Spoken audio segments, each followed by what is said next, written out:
Assalamualaikum warahmatullahi wabarakatuh. Yang saya hormati Bapak Jatmiko Hidayat, Sarjana Pendidikan, Magister Pendidikan, selaku dosen pembimbing pada mata kuliah Seminar Pendidikan Profesi Guru. Yang saya hormati Bapak dan Ibu penguji ujian Seminar Pendidikan Profesi Guru Prajabatan Universitas Veteran Bangun Nusantara Sukoharjo. Sebelumnya, perkenankan saya untuk memperkenalkan diri saya terlebih dahulu. Nama saya Reni Dwi Astuti, nomor induk mahasiswa 2422520083, kelas PGSD 4. Saya adalah mahasiswa Pendidikan Profesi Guru Prajabatan, Program Studi Pendidikan Guru Sekolah Dasar, Universitas Veteran Bangun Nusantara Sukoharjo, gelombang 2 tahun 2024. Pada kesempatan ini ada 5 pembahasan yang ingin saya paparkan, yaitu 1. Identifikasi diri, 2. Review pengalaman belajar, 3. Pengalaman belajar bermakna, 4. Desain inovasi pembelajaran, dan yang kelima yaitu rencana tindak lanjut. Pembahasan yang pertama yaitu identifikasi diri. Visi untuk pendidikan Indonesia yaitu mewujudkan pendidikan Indonesia yang berkeadilan, berkualitas, dan memerdekakan. Dalam hal ini, berkeadilan dapat diartikan bahwa setiap anak bangsa tanpa terkecuali memiliki kesempatan yang sama untuk memperoleh pendidikan sesuai dengan potensi dan minatnya. Berkualitas dapat diartikan bahwa pendidikan menghasilkan lulusan yang berkompeten, berkarakter mulia, memiliki daya saing global, serta mampu berpikir kritis, kreatif, dan inovatif. Sedangkan memerdekakan dapat diartikan bahwa pendidikan memberdayakan peserta didik untuk menjadi pembelajar sepanjang hayat yang mandiri, memiliki kebebasan untuk mengembangkan diri, serta mampu mengambil keputusan yang bertanggung jawab bagi dirinya sendiri, masyarakat, maupun negara. Sedangkan visi terhadap calon guru yaitu melahirkan generasi pendidik yang profesional, berdedikasi, dan menginspirasi. Profesional dalam hal ini sebagai calon guru memiliki kompetensi pedagogik, berkepribadian sosial, dan profesional yang unggul, serta pengembangan diri sesuai dengan perkembangan ilmu pengetahuan dan juga teknologi. Sedangkan berdedikasi bermakna sebagai calon guru memiliki panggilan jiwa untuk mendidik, mencintai peserta didik, serta memiliki komitmen yang tinggi untuk kemajuan pendidikan Indonesia. Menginspirasi yang dimaksudkan adalah sebagai calon guru mampu menjadi teladan bagi peserta didik, membangkitkan semangat belajar, menumbuhkan karakter, serta mengantarkan mereka menjadi individu yang berdaya dan berkontribusi bagi masyarakat. Sedangkan upaya yang akan dilakukan untuk mencapai visi antara lain, yang pertama, menguasai pembelajaran berpusat pada peserta didik dengan cara memahami mendalam dan menerapkan praktik pembelajaran yang mengakomodasi kebutuhan dan potensi individu peserta didik. Yang kedua, meningkatkan kompetensi pedagogik berkelanjutan dengan aktif merefleksi, menerima umpan balik, dan terus mengembangkan keterampilan mengajar yang inovatif dan kreatif. Upaya yang ketiga, meneladani karakter dan etika pendidik dengan cara menjunjung tinggi nilai-nilai profesionalisme, integritas, dan menjadi contoh positif bagi peserta didik. Upaya yang keempat, mengintegrasikan teknologi dalam pembelajaran dengan memanfaatkan teknologi informasi dan komunikasi secara kreatif dan efektif untuk meningkatkan kualitas dan daya tarik terhadap pembelajaran. Upaya yang kelima, berkolaborasi untuk menciptakan lingkungan belajar yang positif dengan cara bekerja sama dengan rekan sejawat guru, orang tua, dan komunitas untuk menciptakan lingkungan belajar yang mendukung perkembangan holistik peserta didik, serta mengajak semua pihak untuk mendukung pendidikan anak-anak. Pembahasan yang kedua yaitu review pengalaman belajar. Selama mengikuti pembelajaran pendidikan profesi guru di Universitas Veteran Bangun Nusantara Sukoharjo, saya telah mendapatkan pengalaman belajar selama 2 semester. Tentunya pengalaman tersebut memberikan manfaat dan juga wawasan bagi saya sebagai calon guru profesional.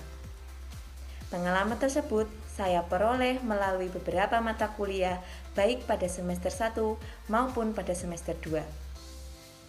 Pada semester 1, saya mendapatkan 7 mata kuliah yang telah saya pelajari, yaitu Filosofi Pendidikan Indonesia, Perspektif Sosiokultural, Pembelajaran Berdiferensiasi, Pemahaman Peserta Didik dan Pembelajarannya, Prinsip Pengajaran dan Asesmen 1, Praktik Pengalaman Lapangan 1, serta PPKS.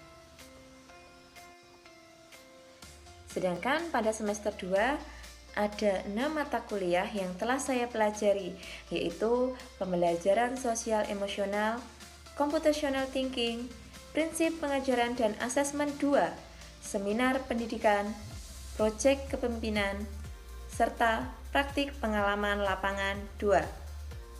Untuk pembahasan yang ketiga, yaitu pengalaman belajar bermakna. Selama menempuh pendidikan di semester 1 dan 2, saya memperoleh berbagai pengalaman belajar melalui materi perkuliahan. Pengalaman-pengalaman ini merupakan hasil refleksi dari setiap mata kuliah yang telah saya ikuti. Di antara berbagai mata kuliah tersebut, Pembelajaran Sosial Emosional atau PSE memberikan pengalaman belajar yang paling bermakna bagi saya. Dari refleksi ini, saya menyadari bahwa mata kuliah pembelajaran sosial emosional atau PSE memberikan dampak dalam pembelajaran yang paling signifikan bagi perkembangan diri saya. Sebelum mengikuti mata kuliah ini, fokus saya cenderung lebih pada pencapaian akademik siswa saja. Namun, PSE menyadarkan saya bahwa keberhasilan belajar dan perkembangan anak secara utuh sangat dipengaruhi oleh kondisi ekonomi, kemampuan berinteraksi, dan kesadaran diri mereka. PSE memberikan kerangka berpikir bahwa pendidikan yang bermakna harus menyentuh seluruh aspek perkembangan siswa. Melalui berbagai aktivitas dalam mata kuliah PSE, seperti diskusi, studi kasus, dan simulasi, saya mengalami langsung bagaimana mengidentifikasi dan merespon emosi diri sendiri dan orang lain. Saya belajar bahwa menciptakan ruang kelas yang aman dan suportif, di mana siswa merasa didengar dan dipahami, adalah kunci untuk menumbuhkan motivasi belajar dan perilaku positif. Pada mata kuliah PSE memberikan contoh-contoh praktis bagaimana memulai pembelajaran dengan mindfulness, melakukan check-in emosi, dan menggunakan strategi regulasi diri saat terjadi konflik, serta merancang kegiatan kelompok yang melatih keterampilan sosial. Saya menjadi lebih sadar untuk tidak hanya fokus pada materi pelajaran, tetapi juga pada proses interaksi dan pengembangan karir siswa. Pada mata kuliah ini, 3 topik penting yang menyadarkan saya akan pentingnya memahami perkembangan sosial dan emosional siswa, antara lain 1. KSE dalam PSE yang terhubung dengan kerangka CASEL. Yang kedua, experiential learning. Dan yang ketiga, yaitu school well-being. Integrasi ketiganya menjadi kunci utama untuk menciptakan individu yang tidak hanya berprestasi akademis, tetapi juga memiliki resiliensi, empati, dan kemampuan sosial yang baik, yang esensial untuk kehidupan yang sukses dan bermakna. Pada topik 1, mata kuliah PSE membahas tentang KSE berdasarkan kerangka CASEL atau Collaborative for Active Social Emotional Learning, di mana ada 5 kompetensi sosial emosional yang penting sebagai pondasi utama peserta didik, yaitu kesadaran diri, pengelolaan diri, kesadaran sosial, keterampilan berhubungan sosial, serta pengambilan keputusan yang bertanggung jawab. PSE juga mengajarkan saya bagaimana merancang pembelajaran berdasarkan KSE dan mengimplementasikannya pada proses siklus terbimbing maupun siklus mandiri. Sebagai bukti konkret dari pendalaman saya terhadap mata kuliah PSE, saya bersama dengan rekan kelompok dan dengan bimbingan dosen pembimbing lapangan telah menghasilkan karya, yaitu sebuah buku yang berjudul PSE untuk Kesejahteraan Guru dan Siswa. Saat ini, buku tersebut masih dalam proses penerbitan pada ISBN. Buku tersebut merupakan hasil refleksi yang kami peroleh selama mengikuti mata kuliah pembelajaran sosial emosional. Selanjutnya, untuk pembahasannya keempat, yaitu desain inovasi pembelajaran. Dalam rancangan pembelajaran yang saya gunakan ini, PSE bukan hanya sekedar tambahan, melainkan elemen integral yang saya yakini akan memberikan dampak positif yang signifikan bagi perkembangan peserta didik. Selanjutnya, untuk pembahasan yang keempat, yaitu desain inovasi pembelajaran. Melalui contoh-contoh spesifik dari rancangan pembelajaran saya, tujuan utamanya adalah memfasilitasi pengembangan kesadaran diri, pengelolaan diri, kesadaran sosial, keterampilan berhubungan sosial, dan pengambilan keputusan yang bertanggung jawab bagi peserta didik. Pengalaman belajar selama mengikuti program pendidikan profesi guru telah membuka mata saya terhadap pentingnya bagi seorang guru untuk mengembangkan peserta didik secara holistik, tidak hanya dalam aspek kognitif, tetapi juga dalam keterampilan sosial emosional. Saya juga belajar menciptakan lingkungan yang aman untuk menumbuhkan kesadaran diri dan pengelolaan diri. Kolaborasi di PPG menekankan kesadaran sosial dan pentingnya melatih keterampilan berhubungan sosial. Hingga pada akhirnya PPG membekali saya untuk membimbing peserta didik dalam pengambilan keputusan yang bertanggung jawab. Pengalaman ini menguatkan komitmen saya untuk mengintegrasikan PSE demi perkembangan holistik siswa menjadi individu berkarakter dan bertanggung jawab.